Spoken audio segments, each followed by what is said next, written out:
సంఘ సేవకురాలు మరియు తొలి మహిళా ఉపాధ్యాయురాలు సావిత్రిబాయి పూలే జయంతి వేడుకలను సిద్దిపేట జిల్లా హుస్నాబాద్ ప్రభుత్వ ఉన్నత పాఠశాలలో ఘనంగా నిర్వహించారు. ఈ సందర్భంగా సావిత్రిబాయి పూలే చిత్రపటానికి పూలమాలలు వేసి ఘనంగా నివాళులర్పించారు. కార్యక్రమంలో ముఖ్య అతిథిగా పాల్గొన్న మున్సిపల్ చైర్మన్ రజిత మాట్లాడుతూ, నేడు మహిళలు గొప్ప స్థాయిలో ఉన్నత శిఖరాలు అధిరోహించగలుగుతున్నారంటే దానికి కారణం స్త్రీ విద్యనని, స్త్రీల విద్యాభివృద్ధి, వారి హక్కుల కోసం పోరాడిన మొట్టమొదటి మహిళా ఉద్యమకారిణి సావిత్రిబాయి పూలే అని గుర్తు చేశారు. తన భర్త జ్యోతిబా పూలేను ఆదర్శంగా తీసుకుని మహిళలకు పురుషులతో సమానంగా విద్యావకాశాలు కల్పించడానికి ఎంతో కృషి చేశారని కొనియాడారు. సావిత్రిబాయి పూలేను విద్యార్థులను స్ఫూర్తిగా తీసుకుని బాగా చదువుకుని ఉన్నత శిఖరాలను అధిరోహించాలని ఆకాంక్షించారు. అనంతరం విద్యార్థులకు నోటు పుస్తకాలు, పెన్నులను పంపిణీ చేశారు.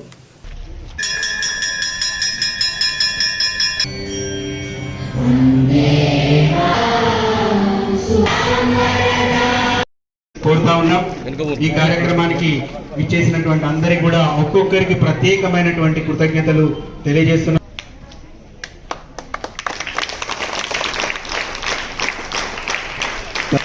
సావిత్రిబాయిని సన్మానించాల్సిందిగా తర్వాత వార్డు కౌన్సిలర్ శ్రీ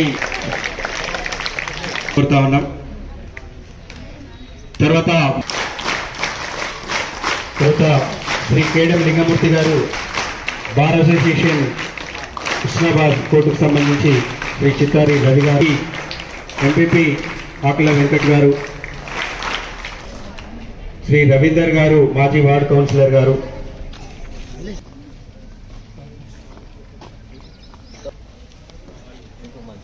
ఒక్కొక్కరిగా వెళ్ళేసి ఇంకా ఎవరైనా అతిథులు సుజనా పిక్చర్స్ శ్రీనివాస్ పటేల్ గారు, మీ పేరు ఎవరిదైనా అనకపోయినా దయచేసి అన్నిదా భావించకుండా మీరు అందరూ కూడా వెళ్ళాల్సి.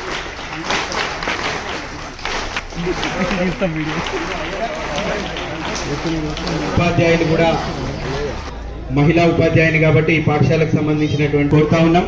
మీరు అర్పించాల్సిందిగా మిమ్మల్ని కూడా స్వాగతిస్తున్నాం.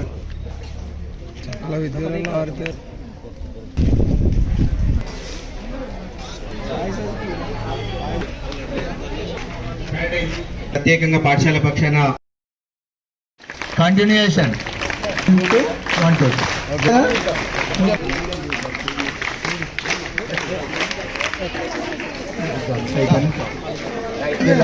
చేతులున్న వాళ్ళు కొట్టండి, లేకపోతే ఏం చెప్పండి. చప్పట్ల కూడా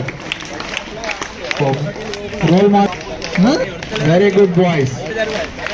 కూడా దేనికక్కడికి మనం మన కార్యక్రమాలను ముందుకు తీసుకుపోయే విధంగా ఉంటాము. అప్పుడే సమాజం కోసం ఎంతగానో కృషి చేశారు.